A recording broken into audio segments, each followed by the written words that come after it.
Hi boys and girls, Miss Pickowitz here with your Friday lesson in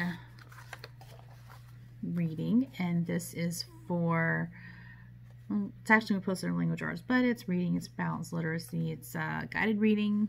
We're working on teaching the different stations and rotations and what you'll do in each one. So we've introduced all of them, and we've been talking for a couple weeks about read to self and read to someone.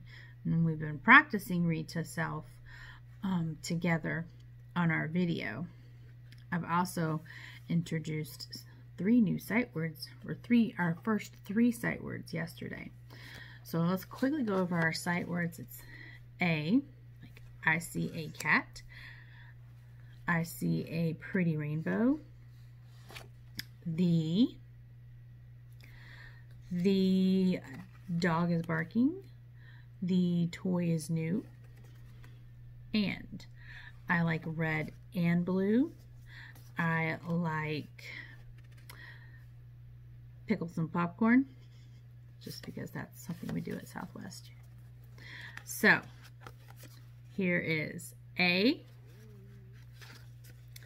the, and. I'm going to show them one more time, and if you didn't say them after me this time, say them after me this time. Let's do a little echo, a little I say, you say. A, the, and. Good job. Those are our first 3 sight words. So, read to self. Read to self, we know, is you get started right away. And remember, we discovered yesterday when we were going over our rules for each station is that a lot of the rules are pretty much the same. It's just you do a different activity each station. So you're going to get started right away. That's the same at all of the stations. You're going to read the whole time, and that's the same because you'll either be reading or working the whole time. It means you don't play around. It's not playtime. And you stay in one spot. That's the same for all the stations. And read to self is quiet. It means you try to read with your eyes, not your mouth. You're reading to yourself. Read to someone is going to be very, very similar, except there's a special way to sit, but you still get started right away. You still read the whole time. You still stay in one spot, but you can use a soft voice in this station because you're going to take turns reading to your partner. So read to someone, you'd use a soft voice and you'd read quietly, or you'd even use a whisper voice and you would whisper when you take turns reading. But you're only reading. You're not talking about your toys or what you have at home or your dogs or your pets or anything like that. You're only reading and talking about the pictures in the book. Read to someone has a special way that we sit. And I know you guys all know this by now. It's called eek. We sit eek. Elbow to elbow, knee to knee. That way we're sharing the book in our laps. And you can both see what's going on. We've got word work, and I'll have the link up for our word sort game, which there will be mostly things to sort and do on paper. I've just got you guys practicing that sorting game with the ABCs right now because that is something you can do on the computer and we're at home right now. Word work is pretty much going to be the same as read to self and read to someone, with the exception of what you're doing. You'll be doing an activity. You'll be doing a sort. So you'll get started right away. You'll work the whole time, and you'll work quietly. You won't play around with the supplies, the scissors, the glue, the crayons, the pieces, whatever it is you're working on. You won't play around with any of that. You'll work the whole time, and you'll work quietly. Work on writing, we talked about for the first time yesterday, and that's pretty much the same thing. You're going to get started right away. You're going to choose what you want to write or practice writing or to write about. So there'll be some different things you can pick from in there. And you'll write the whole time. Just like in read to self and read to someone, you're reading the whole time. You'll stay in one spot and you'll work quietly. So those are our guided side reading rotations. We're going to practice read to self right now. So I'm going to read. You can use any of your readers that you've got in your folders that we've been sending home. If you have a book at home, you can use one of your books. So I'm going to use this book. And when I say go, you're going to already be in your spot. So go ahead and find a spot. Sit still. Get your book out. Get it ready. When I say go, you're going to read the whole time, and you're not going to stop until I say stop. And if you finish looking at the pictures, finish reading the book, you can start looking at it again. All right? Here we go. 1, 2, 3, go.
Good job of read to self, boys and girls. Good job.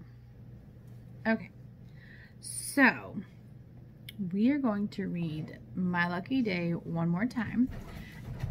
And we are going to, for our writing lesson when we're done, you're going to start another story. So, in My Lucky Day, the pig goes to the fox's door and she tricks the fox into doing all these different things.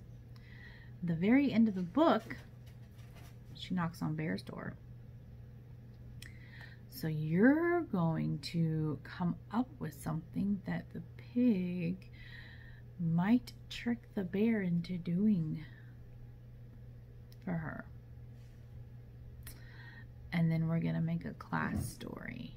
So I want you to draw a picture when we're done of another lucky day, of something that you think the piglet might try to trick the bear into doing. And then I want you to try your best to write about what it is that's happening. Then have your adult write what you drew after you try to write. So, My Lucky Day, so you can remember some of the things that happened. The author and the illustrator is the same person, Kiko Kaza. She did all the work. One day, a hungry fox was preparing to hunt his dinner. As he polished his claws, he was startled by a knock at the door. "Hey, Rabbit," someone yelled outside. "Are you home?" Rabbit, thought Fox. If there were any rabbits in here, I'd eaten them for breakfast.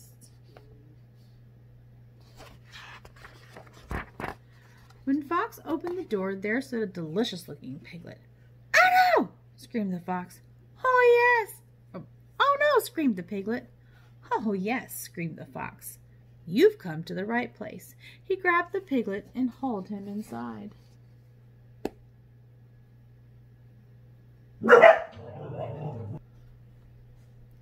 "This must be my lucky day," the fox shouted. "How often does dinner come knocking on the door?" piglet kicked and squealed. Let me go! Let me go! Sorry, pal, said the fox. This isn't just any dinner. It's a pig roast, my favorite. Now, get into this roasting pan. It was useless to struggle. All right, sighed the piglet. I will, but there is just one thing. What? Growled the fox. Well, I am a pig, you know. I'm filthy. Shouldn't you wash me first? Just a thought, Mr. Fox. Said the fox to himself. He is a little filthy. So the fox got busy. He collected twigs, he made a fire, he carried in the water, and finally he gave the piglet a nice bath. You're a terrific scrubber, said the piglet. There, said the fox. Now you're the cleanest piglet in the county. You stay still now. All right, sighed the piglet. I will, but what? Growled the fox. Well, I am a very small piglet, you know. Shouldn't you fatten me up first just to get more meat? Just a thought, Mr. Fox. The fox said to himself.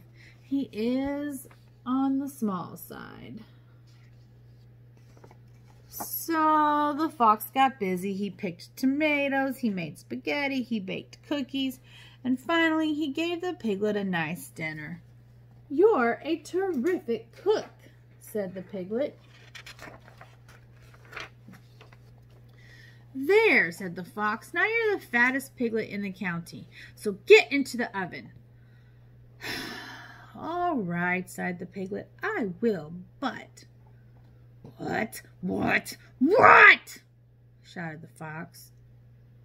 Well, I am a hard-working pig, you know. My meat is awfully tough. Shouldn't you massage me first, just to make a more tender roast? Just a thought, Mr. Fox. The fox said to himself. I do prefer tender meat.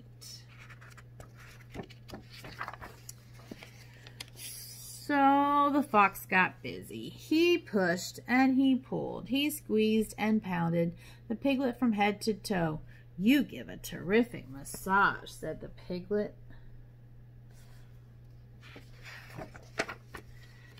But the piglet continued, I've been working really hard lately. My back is awfully stiff. Could you push a little bit harder, Mr. Fox?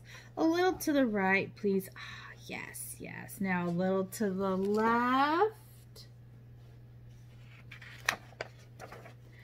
Mr. Fox, are you there?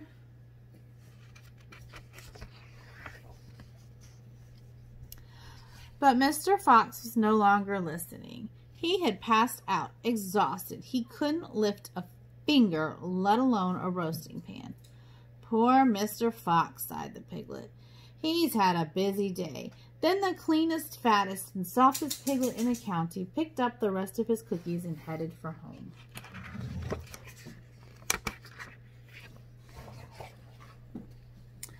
What a bath, what a dinner, what a massage, cried the piglet. This must be my lucky day.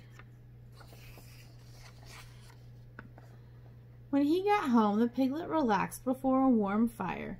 Let's see, he wondered, looking at his address book.